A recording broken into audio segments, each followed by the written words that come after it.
On a January evening in 1995, an 18-year-old woman became the youngest female ever sentenced to death in modern American history. Her name was Krista Pike, and her case would become emblematic of a rare and complex phenomenon in the U.S. justice system: young women facing capital punishment.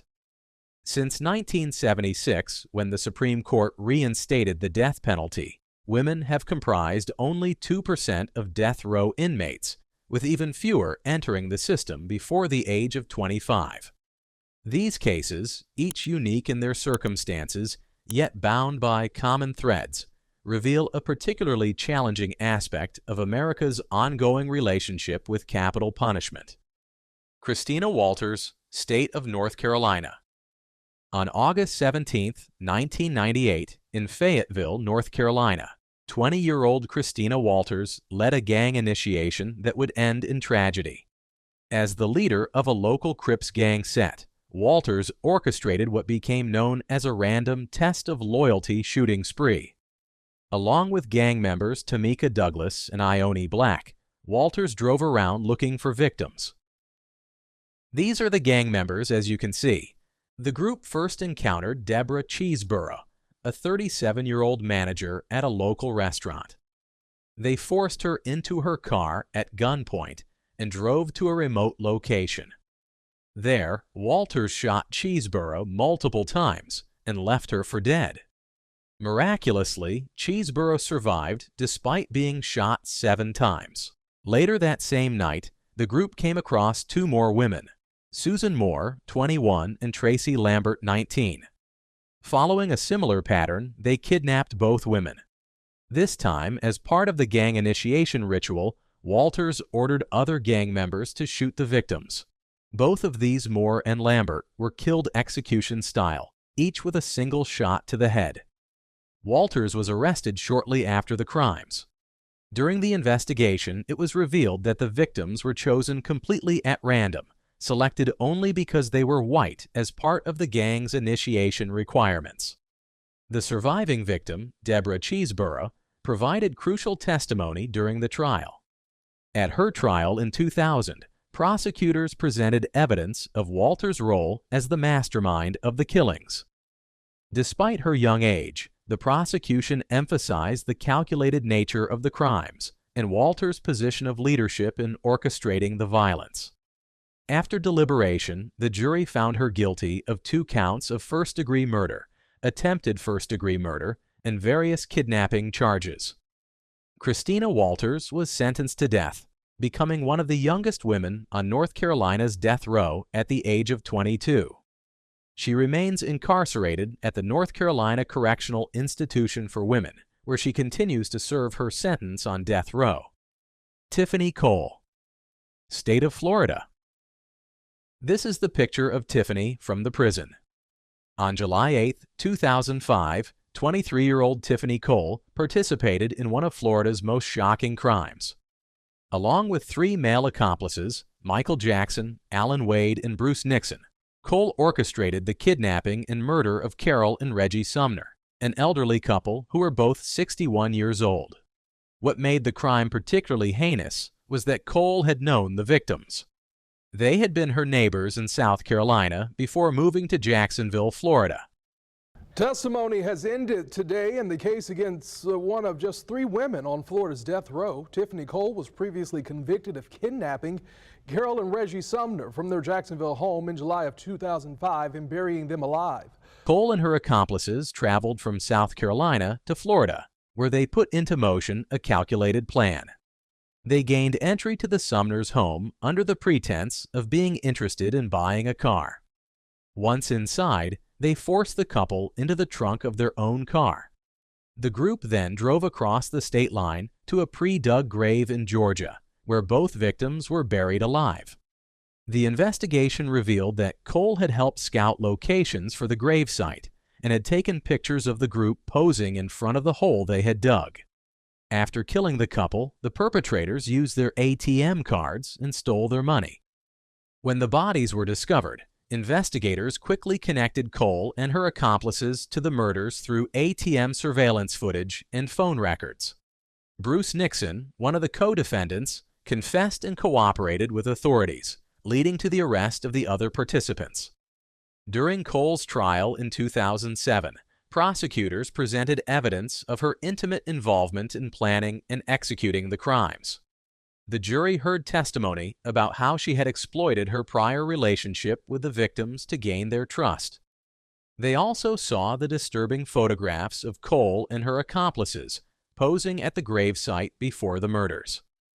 The jury found Tiffany Cole guilty of first-degree murder, and she was sentenced to death in 2008, becoming one of the youngest women on Florida's death row at age 26. You can see her wiping her tears after the hearing. She currently remains on death row at Lowell Correctional Institution in Florida. When asked about her last statement during the sentencing phase, Cole expressed remorse, saying, "I'm sorry for what happened. I take responsibility for my part in this crime." Brittany Holberg, State of Texas. On November 13, 1996, in Amarillo, Texas, 23-year-old Brittany Holberg committed a crime that would place her among the youngest women sentenced to death in the state's history. The victim was A.B. Towery Sr., an 80-year-old retired church worker who lived alone in his apartment. One of the most heinous crimes someone could commit, killing a defenseless old man, Brittany Holberg. Killed an innocent, defenseless 80-year-old man. Initially, Holberg claimed she had visited Towery's apartment to use his phone. However, the investigation revealed a different story. Evidence showed that Holberg, who was working as a prostitute at the time, had gone to Towery's apartment with the intention of robbery to fund her drug habit. The crime scene was particularly brutal.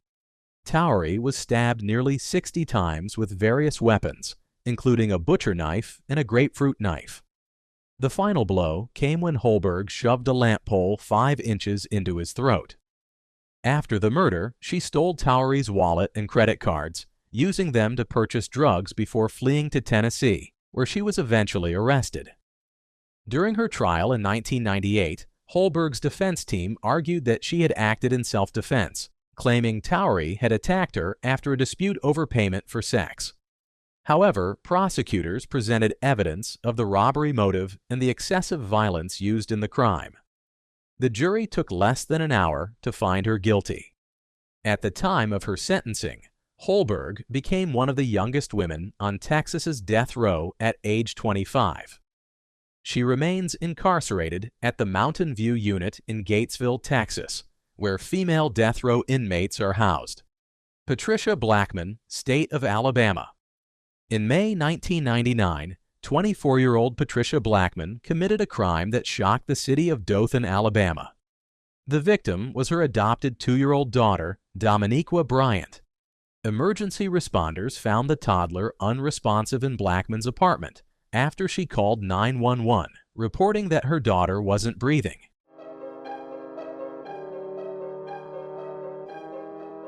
Patricia Blackman is on death row for capital murder in the death of her 28-month-old adopted daughter, Dominiqua Bryant. Blackman. The medical examination revealed that Dominiqua had suffered severe trauma, including multiple skull fractures, broken bones, and internal injuries. The evidence suggested she had been thrown against a wall and stomped on. Investigators also found a bloody shoe print matching Blackman's size on the child's chest. During the trial, prosecutors presented evidence of ongoing abuse. Testimony from medical experts indicated that Dominiqua had suffered previous injuries that had begun to heal. The prosecution also highlighted Blackman's history of aggressive behavior and previous incidents of child abuse. Blackman's defense attempted to argue that the child's injuries could have been accidental or caused by someone else who had access to the apartment. However, the physical evidence, particularly the shoe print and blood spatter patterns, strongly tied her to the crime. The jury found Blackman guilty of capital murder of a child under the age of 14. In 2002, at age 27, she was sentenced to death, becoming one of the youngest women on Alabama's death row. She continues to serve her sentence at the Julia Tutwiler Prison for women in Wetumpka, Alabama. Amelia Carr, State of Florida. On February 14, 2009 in Marion County, Florida, 24-year-old Amelia Carr committed a crime that would make her one of the youngest women on Florida's death row. The victim was Heather Strong, a 26-year-old mother of two, who was also the estranged wife of Carr's boyfriend, Joshua Fulgham. And now to new developments in a big local story that we've been following since 2005. The prosecution presented evidence showing that Carr and Fulgham had carefully planned Strong's murder. They lured her to a storage trailer on Carr's family property under the pretense of signing paperwork related to the custody of Fulgham's children. Once inside, they bound Strong to a chair with duct tape. According to court records, Carr and Fulgham attempted to suffocate Strong with a plastic bag. When this failed, they resorted to more violent means. Strong was ultimately suffocated to death, and her body was buried in a shallow grave that had been prepared beforehand. The victim's remains were discovered several weeks later, after Fulgham confessed to law enforcement. During the trial in December 2010, prosecutors presented compelling evidence, including surveillance footage showing Carr and Fulgham purchasing supplies used in the murder.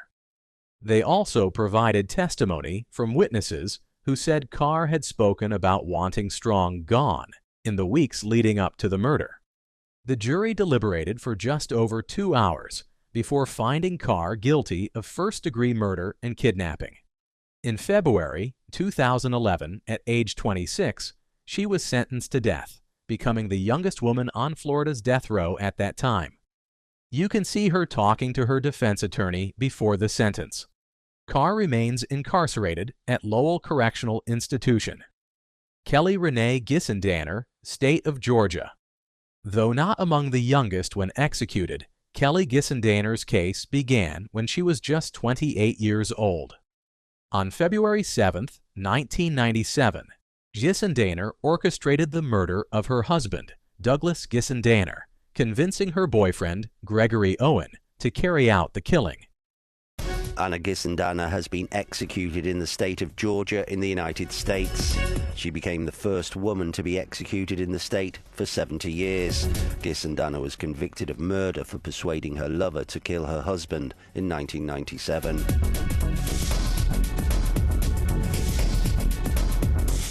The prosecution demonstrated that Gissendanner had meticulously planned her husband's murder. She provided Owen with details about Douglas's schedule and movements, gave him a knife and gloves, and even drove by the murder scene to ensure everything went according to plan. Owen forced Douglas to drive to a remote location where he was stabbed multiple times and left to die. Initially, both Gissendanner and Owen denied involvement in the murder. However, Owen eventually confessed and agreed to testify against Gissendanner in exchange for a life sentence. During the trial, prosecutors revealed that Gissendanner stood to benefit from 2 life insurance policies on her husband and had previously expressed wishes to see him dead.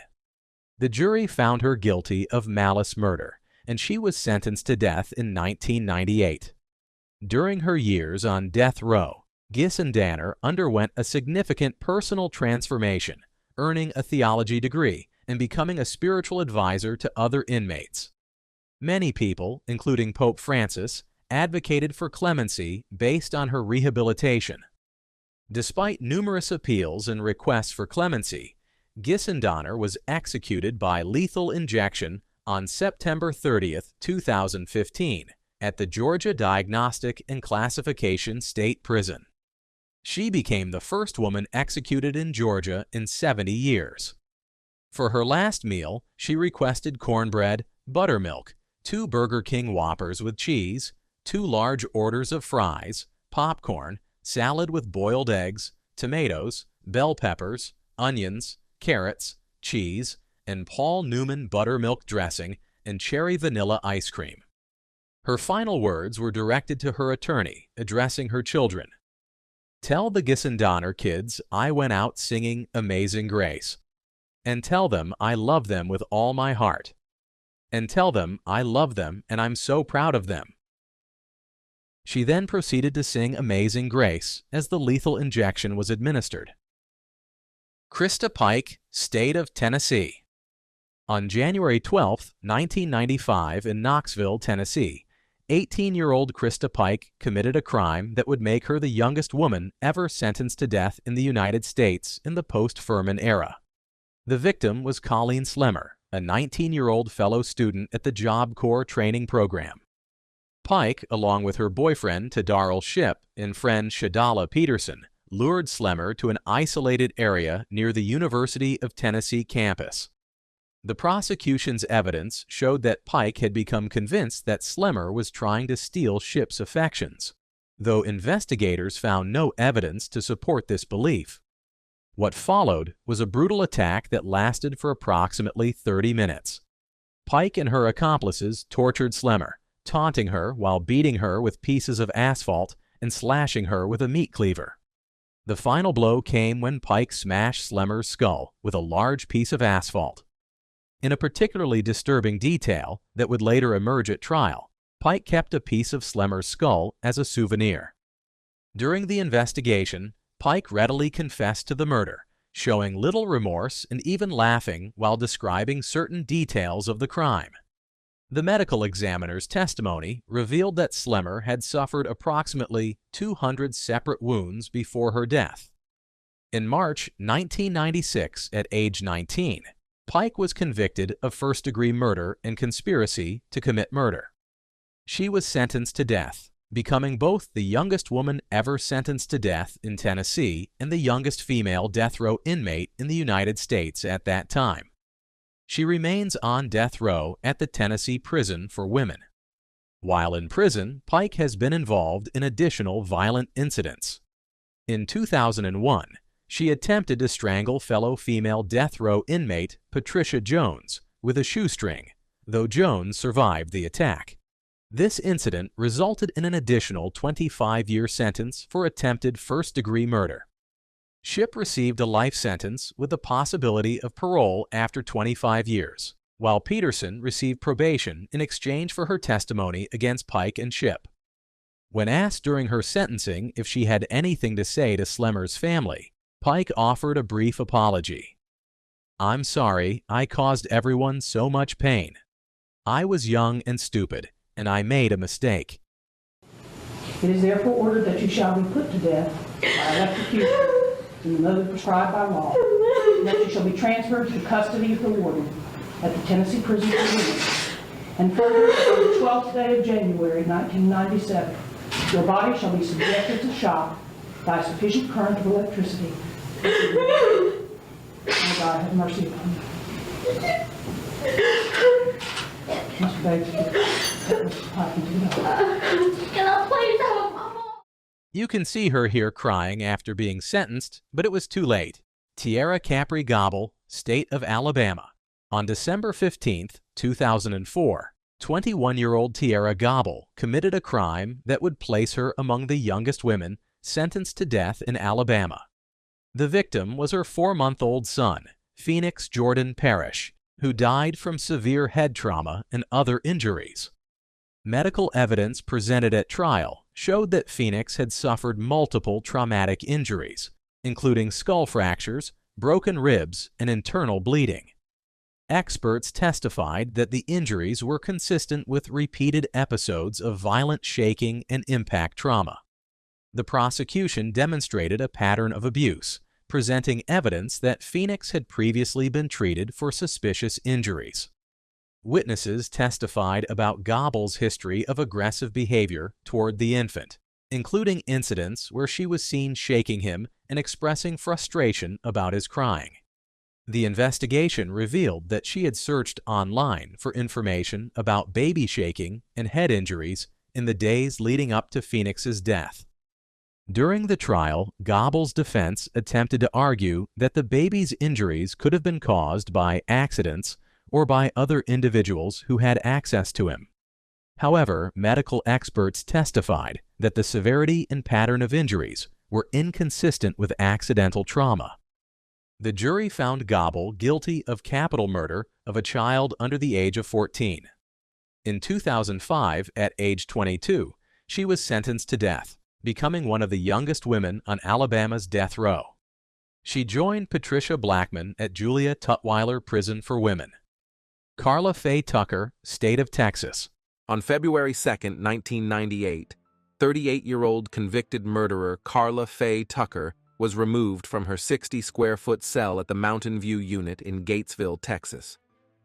While not among the youngest when sentenced, Carla Faye Tucker's case gained national attention, and her execution at age 38 made her the first woman executed in Texas since the Civil War.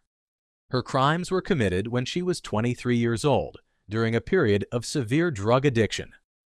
On June 13, 1983, Tucker and her boyfriend Daniel Garrett entered the apartment of Jerry Lynn Dean after a multiple-day drug binge. The original plan was to steal motorcycle parts, but the situation turned violent when Dean woke up. Using a pickaxe they had brought with them, Tucker and Garrett brutally murdered both Dean and Deborah Thornton, who was staying at Dean's apartment. This was the murder weapon used.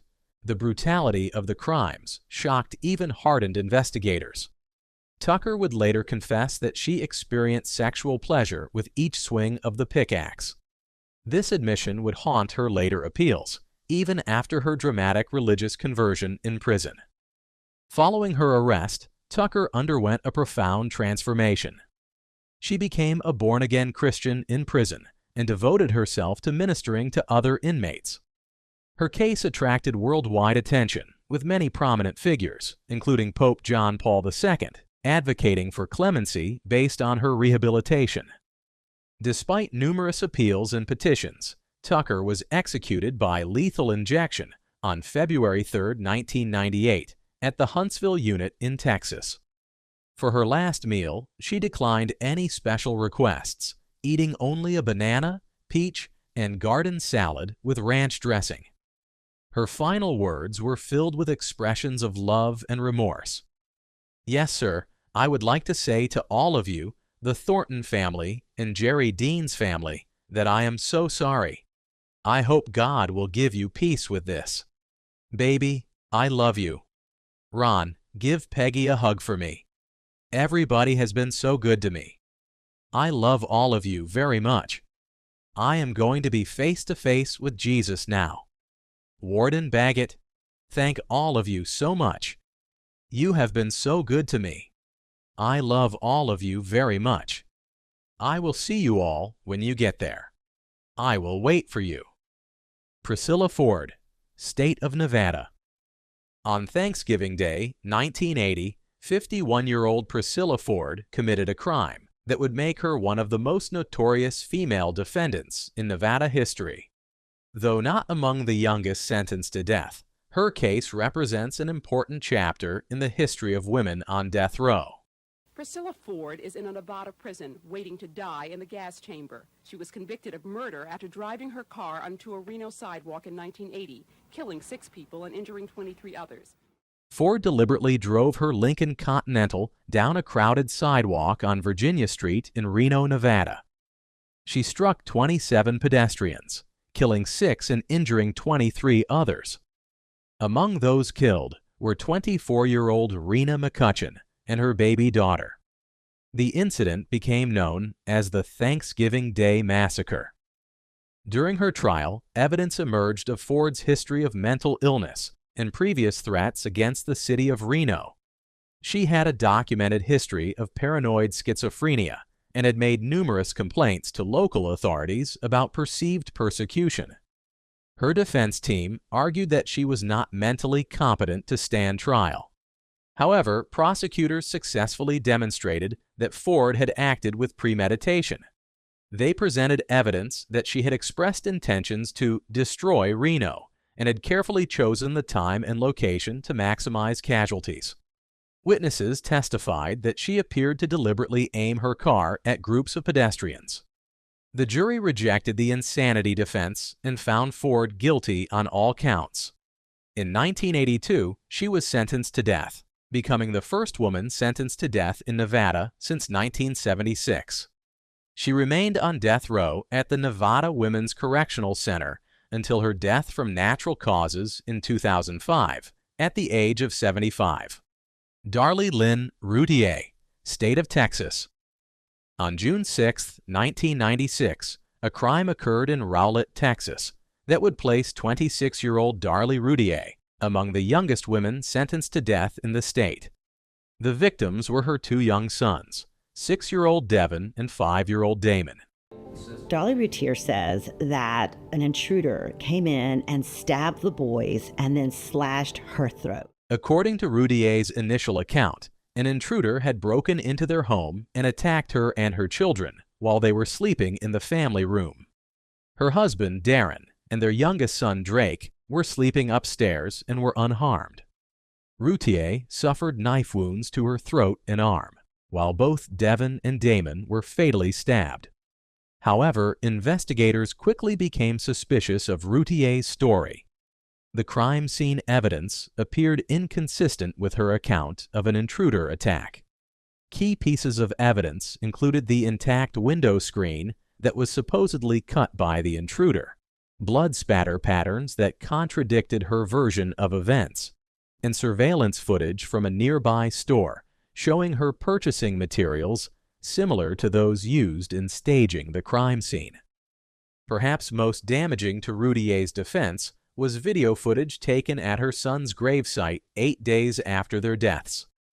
The footage showed her and family members celebrating what would have been Devin's 7th birthday by spraying silly string and acting jovially, while her supporters argue this was a celebration of her son's life as requested by family members. Prosecutors used it to portray her as lacking appropriate grief.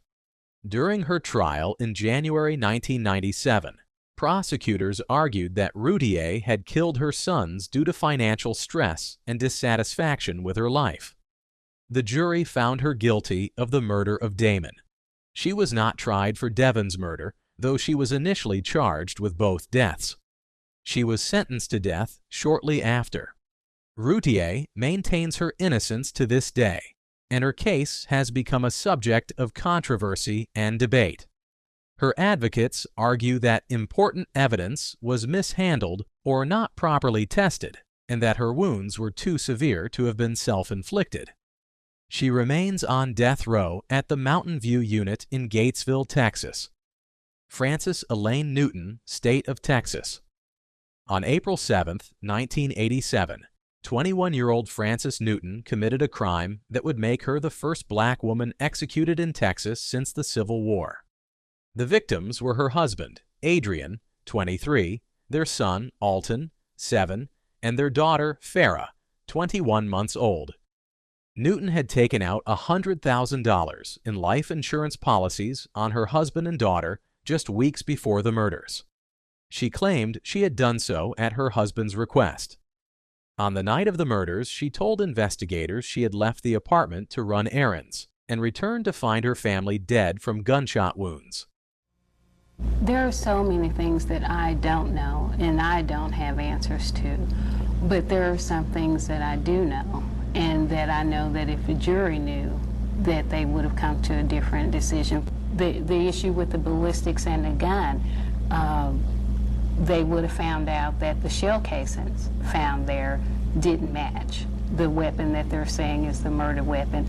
That still hasn't been brought up in any of the court hearings, you know, and that's a major, that's something I didn't know, but that one of the attorneys working on the case now told me about, that and those are like fingerprints. It's something that wasn't brought up in trial, you know, and I think that the jury should have been able to hear that. The prosecution presented evidence that Newton had purchased the murder weapon, a .25 caliber pistol, 3 weeks before the killings. The gun was later found at an abandoned house where Newton's cousin lived. Ballistics tests matched it to the bullets that killed her family. Additionally, investigators found gun residue on the dress Newton was wearing the night of the murders.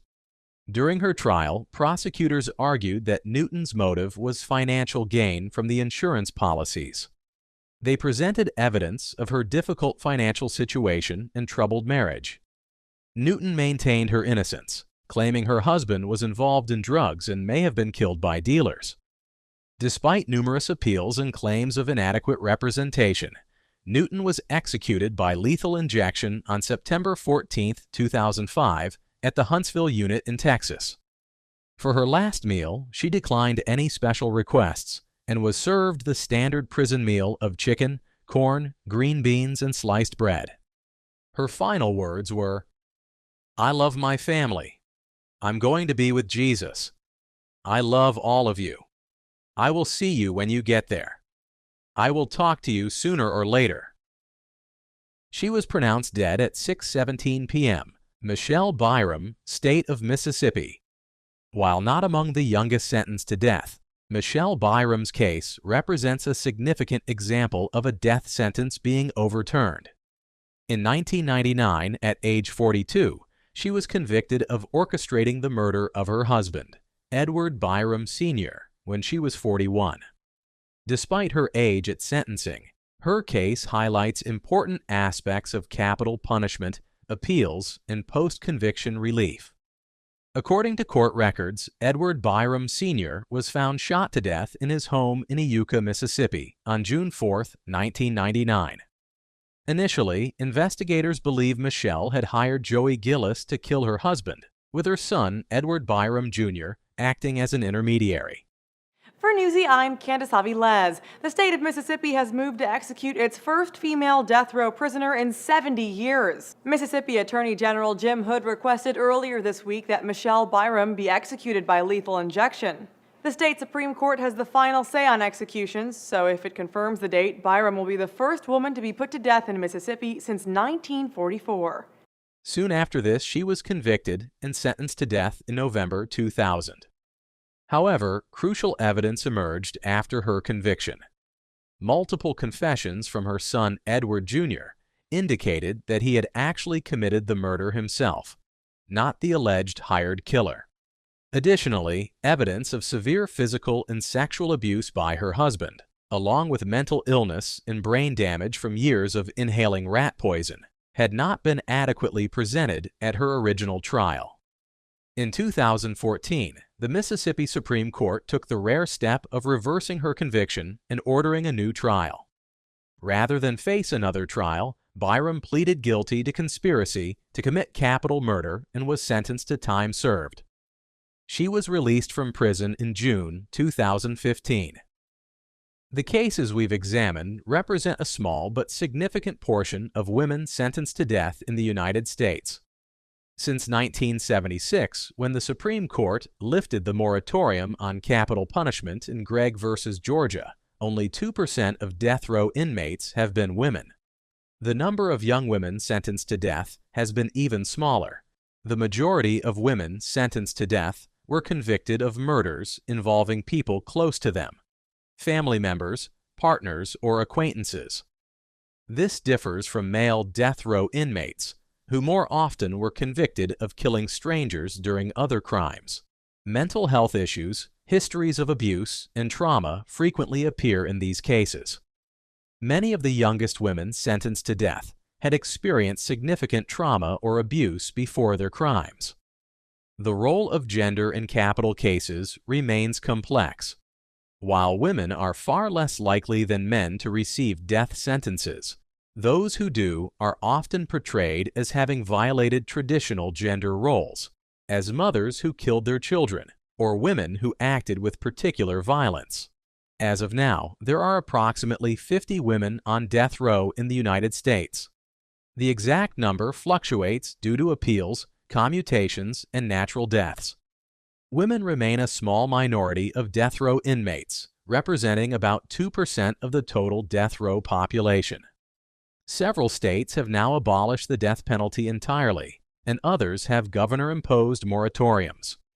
This has affected some of the cases we've discussed, with some inmates being sentenced to life imprisonment when their states abolished capital punishment. The execution of women remains relatively rare in the modern era. Since 1976, only 17 women have been executed in the United States, compared to over 1,500 men during the same period. If you like the way we create these videos, please don't forget to hit that like button and subscribe for more deep dives.